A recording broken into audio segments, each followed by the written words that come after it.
अच्छा, कवि सम्मेलन और मुख्य कवि के बा? कवि सम्मेलन के संचालन तो पहले जान जाई कि अंतर्राष्ट्रीय हास्य कवि डॉक्टर अनिल चौबे जी संचालन करब। मुख्य कवि 6वां महोत्सव होके जा रहा बा। 20 देश में वहाँ के जा चुकल बनी कविता पढ़े खातिर। वहाँ का संचालन करब।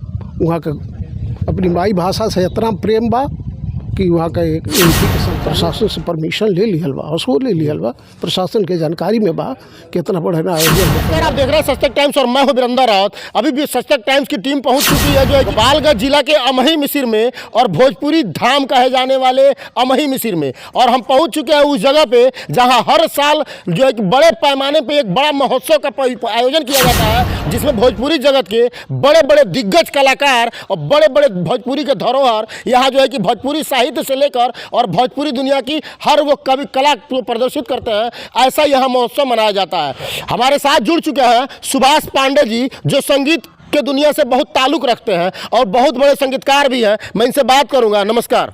सच तक टाइम्स के सभी दर्शक लोग के हमारा नमस्कार। जय भोजपुरी जय भोजपुरिया परिवार की तरफ से नमस्कार। सबके जय भोजपुरी जय भोजपुरिया। अच्छा, जय भोजपुरी जय भोजपुरिया के माध्यम से जो है कि कार्यक्रम होता है। असो 6वां महोत्सव होके जा रहा बा। एक दिन के कार्यक्रम में 2 सत्र चलेला। 2 सत्र के कार्यक्रम बा। असो 22 नवंबर बुधवार के बा अमही मिसिर में। इस साल आ रहे हैं भरत शर्मा जी, मुन्ना सिंह जी, मदन राय जी, गोपाल राय जी, विष्णु ओझा जी, संजोली पांडे, कमलेश हरिपुरी जी। ये तो सारे भोजपुरी के धरोहर हैं। हाँ, सारे लोग धरोहर इस साल आ रहे हैं और सारे लोग यहाँ इकट्ठे हो रहे हैं। ऐसा संयोग कभी कभी बनता है। देखिए, हम भोजपुरी बोली ले, लेकिन सच तक टाइम्स के एंकर जी हमारा से कुछ हिंदी बोलवा दिल बनी। एक खातिर श्रोता समाज से दर्शक से माफी चाहत बनी। हम भोजपुरी में बोले मेरे से कोशिश कर चलिए कौन बात ना। वो भोजपुरी जगत के वो धरोहर आ रहे हैं जो गोपाल राय, नाम सुना होगा, कि संगीत की दुनिया में एकदम साफ सुथरा जो है कि गाना को लेकर आते हैं और सामाजिक स्तर पे जो है कि अपने आप को उतारते हैं और साफ सुथरा कंटेंट जो है कि समाज में देते हैं। ऐसे जो है कि बड़े बड़े कलाकार हमारे बीच आ रहे हैं। अच्छा, और क्या क्या होता है यहाँ प्रोग्राम? 2 सत्र में कार्यक्रम होला। पहला सत्र में कार्यक्रम होला साहित्यिक कार्यक्रम में एगो अंजन सम्मान दियाला जे साहित्य के क्षेत्र में बहुत नाम कैले रहेला, साहित्यकार रहेला, ओके 2-4 गो किताब छपल रहेला, ओकरा के अंजन सम्मान दियाई। और जे बढ़िया लिख पढ़ रहल बा, जे जय भोजपुरिया से जुड़ल बा, ओकरा के 2 गो आदमी के सम्मान दियाई। तो ये बेर का अंजन सम्मान मनोज भावुक जी के दियाई। 2 जना और साहित्यकार रहे कुशीनगर जिला के जी। अच्छा, ये कुशीनगर जिला के कृष्ण कुमार श्रीवास्तव जी। अच्छा, वहाँ के सम्मानित कैलिए आ वहाँ के साहित्यकार के सम्मान दियाई। एगो छपरा जिला के बानी सुजीत कुमार सिंह जी, वहाँ के सम्मान दियाई। आ ओकरा बाद कवि सम्मेलन हुई। कवि सम्मेलन के संचालन। अच्छा, कवि सम्मेलन और मुख्य कवि के बा? कवि सम्मेलन के संचालन तो पहले जान जाई कि अंतर्राष्ट्रीय हास्य कवि डॉक्टर अनिल चौबे जी संचालन करब। मुख्य कवि बानी मऊ से लगभग 40 कवि काव्य पाठ करे आवर रहल बाने। जहाँ मऊ से काव्य कमलेश राय जी बानी, आजमगढ़ से बालचंद्र त्रिपाठी जी बानी, इंगन रो यहाँ कुशीनगर से मदन मोहन पांडे जी बानी। वहाँ के अध्यक्षता में कवि सम्मेलन हुई। कुशीनगर से बहुत कवि बाणे, पांडे असीम बाणे। इस तरह से सारा क्षेत्र से भोजपुरिया जगत से आजमगढ़, गाजीपुर, बक्सर, सब जगह से लोग आ रहल बा। यानी कि पूरा भोजपुरिया समाज के जौन बाकी जुटावल जा रहल बा, एकदम जुटान हो रहल बा। ओकरा बाद रात के सत्र में कार्यक्रम हुई।